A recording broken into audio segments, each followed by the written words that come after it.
நாம் மயங்கி மயங்கி மயங்கி மயங்கி கிறங்கவும் மயக்கம் தெளிஞ்சு எழும்பவும் ஒத்த பூவில் நெத்தி பொட்டில் அடிக்கிறீர்கள்.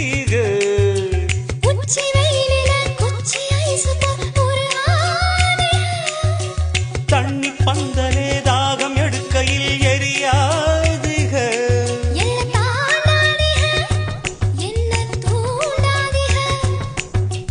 வாயோடு வாய் வைக்க வக்கீல் வைக்காதீர்கள்.